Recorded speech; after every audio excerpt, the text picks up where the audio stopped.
Welcome to today's video, which is my July bullet journal setup. This is the journal I use to manage my day-to-day, which is why I have to make monthly setups. I am creating all the spreads I will be using this month, so let's get started. My setup for June was pretty simple, and I wanted to keep that with this setup. The theme for this month is oranges. I am planning on keeping the layout simple, with just the addition of some oranges on the spreads. Like last month, the cover page is going to be a single page.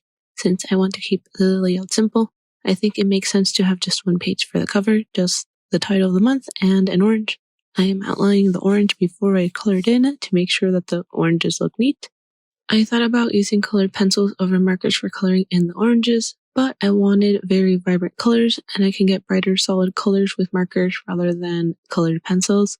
Since I am drawing oranges, the color palette is just two colors, or the oranges, which is orange, and green for the leaves of the orange. I almost forgot to mention that I am writing in my normal handwriting, but the letters are all capitalized. Usually I have my title larger, but this time I wanted to have them in my regular handwriting size, and hopefully this gives the setup a minimalistic look, which is what I was going for. Typically, Brain Dump has 2 pages to it because I prefer it that way, but this month I want to try out having 1 page and seeing if I run out of space. I like trying out new layouts for spreads and seeing how it goes. Also, most of my spreads are 2 pages or 1.5 pages. Having a single page for my cover page messes up my page amount, and Brain Dump was the easiest to decrease to just 1 page. Hopefully 1 page is enough for me to write in any thoughts or ideas I have this month in general.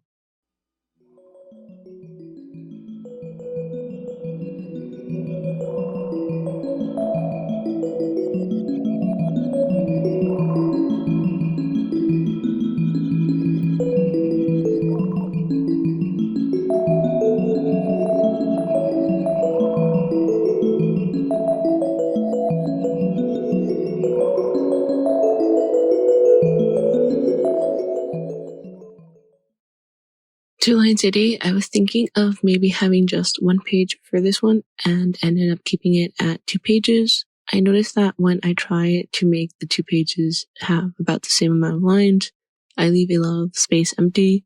This time I didn't focus on having even lines on each of the pages. I wanted to have space to draw in, so I drew first and then calculated how many lines each page could have. I really like having even pages, so this was something I would never have thought to do before, and it turned out to be a great idea. I had enough space to draw without overlapping with some of the line writing space.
Now we have Content Planner. I forgot to mention this before, but I am writing twice with pen so that my titles are more noticeable. So I'm writing it and then writing over it. When I write the letters once with pen, I've noticed it looks thin.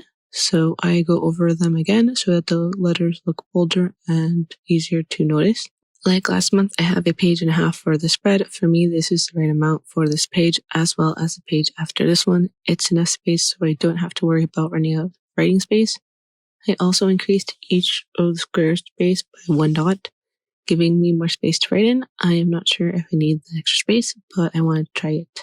If I find it unnecessary, I will go back to how I had the content planner before. I didn't leave a designated space, but the extra space I have on the right side of the calendar that is empty is for me to write in anything that has to do with content, like ideas I have or anything else.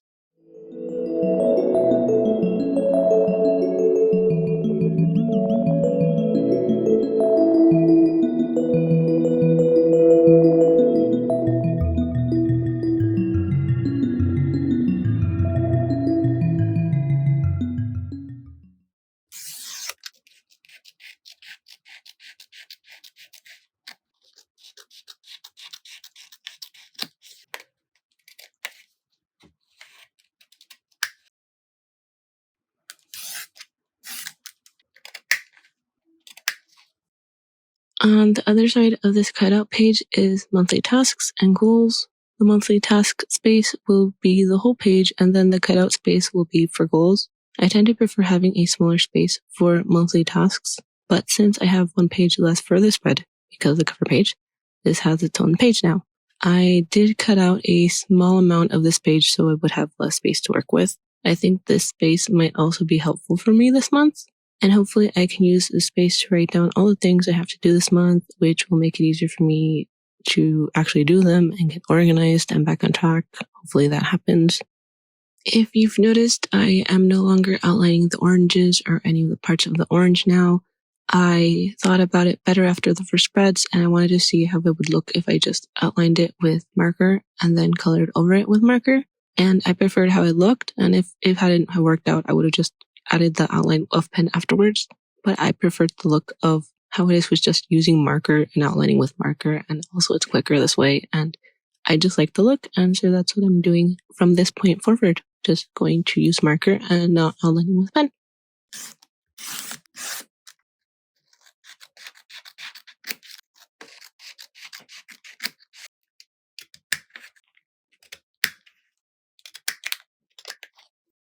My calendar for July, the place where I write down all the important dates for this month. It's great to have a calendar each month where I can have an overview of the month and see all the important things I have for this month in one place.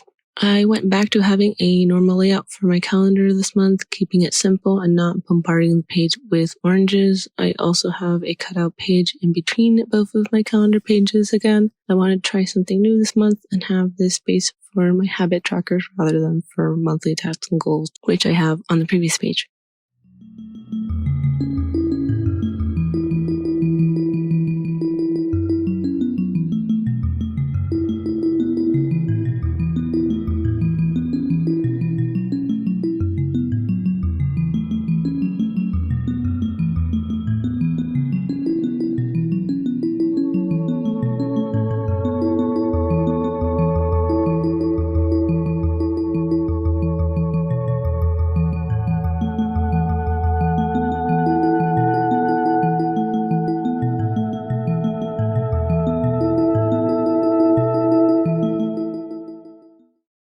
Here is habit trackers. It's in a different place than it usually is. I don't know if I will keep this for the next month, but I wanted to see if having my habits with the calendar would work better for me. This way, when I am writing in my calendar, I can also be marking out my habits for the day.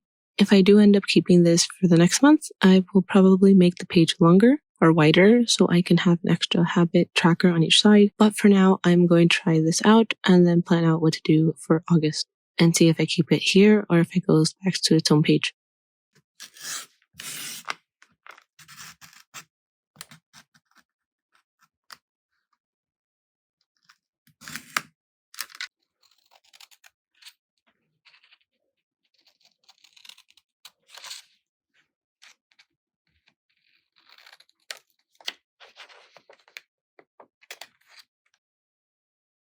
Woo! Last spread for the setup, and it's my first weekly spread. I gave this 2 pages when I probably should have given this week 1 page since there is only 4 days in the first week of July, but I didn't do that, which is okay because with the extra space, I got to make the oranges bigger and have more fun drawing them without a limitation of how much space I had.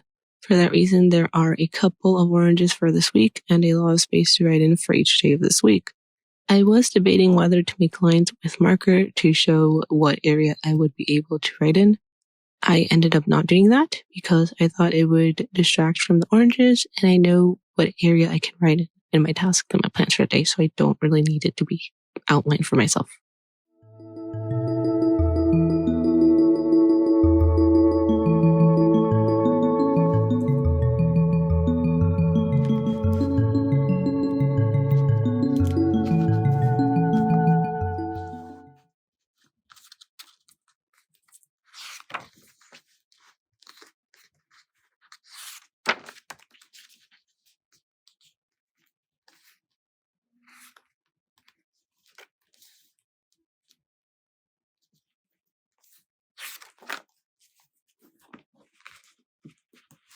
You just watched how my setup turned out. It was nice drawing oranges. Thank you so much for watching until this point. It means a lot that you like my video. Thank you for watching, and until the next video, goodbye.